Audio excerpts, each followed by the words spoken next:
about September 10th? Excited, mostly. Are you? Yeah. I think we've been preparing for so long. The nerves are sort of left behind. I'm find anxious that. to get there. And if you spend the whole summer being nervous, you're not going to get anywhere. Just You're thinking about it since May or June, and it's finally here. We've all been working too hard to even, I think, to be nervous. I think we've been doing so much and just preparing that we just want to get down there. And that You just want to eat ribs again, huh? Yeah. I was reading about you that you had competed in a number of pageants before. Yes. And didn't win any, is that right? No, initially? my first preliminary, I wasn't even a finalist. I got killed. You got killed? I got killed. Yeah. So what did you do? You dieted? You changed your discipline, or what? Well, I took a couple years off, and we lost some weight, and we grew up a little, and... The whole group of you did this? Or No, and then we said, well, give it one more try, and I told myself the last pageant I would not enter another one. That was my last. Right. And we won, and then I said, wow, Miss Connecticut, and we won that, and the first thing I did, that Sunday I came home and my local business managers took me out for ribs. I ate a lot. I'm not going to tell you how many racks. And so you know, if Maria wins Miss America, you're going out for ribs. Right? I'm going out for ribs. Yeah. So you're going to put it all back on. And when you say you're preparing, what does that mean specifically? It's a loaded question. Well, let's see what happens then. Well, there are 4 areas of competition, and so I concentrate on preparing for those 4 areas of competition. I want to mention, in fairness to Dinah Lynn, she has a heck of a cold, and she's graciously agreed to come here and infect all of us. In order I don't always sound like a baritone. No, I just want to let her know. No, I think talent, being such an important part of competition, takes a lot of time in preparing. And I am a singer, so I try to rehearse every day. I know. Pass this cold thing real quick. This isn't good. Yeah. And then I think all of us work on fitness training. Yeah. I have a personal fitness trainer that I go work with every day throughout the week. And then there's lots of fun shopping and fittings and... And that can be grueling, right? The shopping part. Oh, it's murder, yeah. One of our, who it was you was saying before the show, you were looking at all of them standing there and you said, what?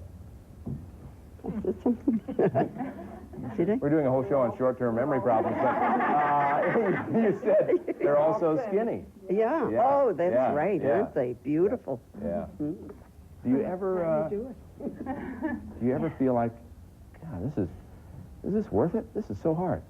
It's extremely amount of work. I'm a gymnast, and I lift weights, I run, and then I work on my routine, and then we have mock interviews. Walking patterns, watching news. There's a lot. Now, can you do all these at once? Well, it's just not enough time in the day. Now That's the biggest let's break this drawback. down. You watching news is part of your training, and walking patterns is part of your training. Watching, just being up on current events, sure. Because you know the old stereotype is that they're standing there and the host says, "And what will you do if you become Miss America?" And they say, "I'll work for world peace." Yeah. You know, that type of thing. And that's the sort of image you want to get away from, I would think. You want to be as natural as you can. You don't want to come across as a stereotype. Everything is lovely and beautiful, and I'm gonna, You want to be real. You yourself. Yeah. What I was saying earlier when we were riding over here is that everyone sees a finished product. Is this before or after you hit the drive up? I heard about that, too. This is before the drive-thru at McDonald's. Okay. But you see a finished product here. There's a lot of work that goes on behind that.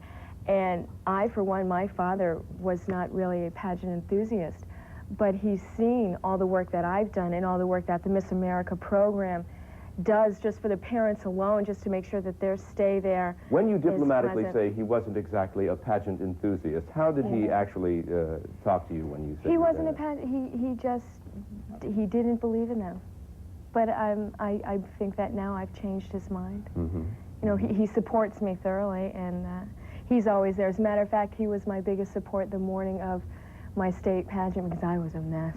I was a mess. I woke up and he just gave me that little support. And that sort of Vince Lombardi locker room speech, right? Yeah. I think it's very glamorous, and it's not as glamorous all the time. You have your days. It's a second job. It is. It's a full-time job. Do you think you'll have to be more an actress than yourself if you actually win? No. I don't think that wins. No. I don't think that will win the crown at all. No. Because the judges hopefully can see through that shallowness and will be looking for a real person who's going to be able to go across America and meet people and interact with all different types of people and get along with them. A real person who espouses very sort of middle-of-the-road conservative values, do you think? I mean, if you got off and said, you know, there's nothing better at the end of a day open in supermarkets than to swing back some whiskey. I mean, you're going to hear about it, right? I mean, there are certain parameters that you cannot walk outside of, aren't there? I think what you're talking about is just basic values that Miss America endows, and I think these are positive values that we want to represent as a young woman. So this is you now. This isn't something you feel that you're being forced to mold into. No, I think sincerity is a very important part, and the judges can pick up on that right away. Okay. She wants to be approachable to everybody. Everybody can come up here. She's been wonderful, I think. I've spoken with her, and she seems very relaxed, very personable. Very nice girl. Next to your best Right, buddy. yeah. She's very nice. Kaylani, they're speaking of current Miss America. The current Miss America. Yes. Now, what do you do? What is she doing now? What's she doing today? Is she at some mall somewhere in Newark or what? Is Probably. really? That's yeah. I mean, I was being facetious. But she's in Newark. Until the end. She's been home once when I talked to her, she said. Really? So you're doing a lot of travel? Very busy. It's She didn't 200 get to days drive her of travel. Corvette yet. She said twice maybe. Let's go to the phones. Hi, you're on. People are talking. Yes, my name's Neil, and my question is, I was wondering what pressures the contestants felt by representing their state, what responsibilities they felt. Good question. Yeah. I can address that. My directors told me the day after I was crowned that they will work with me as much as I am willing to work with them. And I was gung-ho to do all the work I could to be best prepared for Miss America. And so the only pressures I have are what I've given myself to drive for the best. Is your boyfriend being supportive? Yes. And how about your real close acquaintance? The close acquaintance will be in Atlantic City. He will? Yes. Does the boyfriend know? Yes. He does? Yes. And he's still your boyfriend? This is a complicated situation. We have enough time. Well, we're testing you on poise right now. To those who say that, come on, call it what you will, it is still a beauty pageant, ladies. Yes, it is. I hope you don't mind. I would just Isn't like to this say blasphemy on your end, you know? it is a beauty pageant with beauty being defined as a woman who takes care of herself, who feels good about herself, and who can present a good image. That's what that's a beauty pageant to me, as a Miss America program is. It's not beauty. Beauty is in the eye of the beholder. If you feel good about yourself, you're going to present a beautiful image. And I think that's what we strive for. I mean, I work very hard. I mean, I work out every day, 5:30 in the morning, I'm up, I'm down at that gym every day, and there's a day that doesn't go by. And it's practicing, it's work. We all hold jobs, and so this is... Don't you think, though, it's more of something you want to do for yourself? Yeah. There's nobody hammering over your That's head. right. Everything that we do this. is for ourselves. We don't do anything that we don't want to. Or you shouldn't, otherwise you shouldn't be in the pageant. Because they really don't force you. They don't stand over you and tell you you have to do this, that, and the other thing. They leave it up to you. And if you want to work as hard as you want to, then you can go ahead. And if you don't want to do anything, if you don't want to go to the gym, they won't force you to go. And it's your fault. How well you want to do. We have a former Miss New Hampshire back here. What's your name? Belinda. And you were Miss New Hampshire when? 1978. 1978. 10 years ago. Now, looking back over 10 years, was it a high point in your life or a little detour or what? It was definitely the highlight. But I think that I was 20 then, telling my age now. And, as some of the girls can probably relate to, I think that I've matured more and probably, I don't know, I think you can do better if you're older.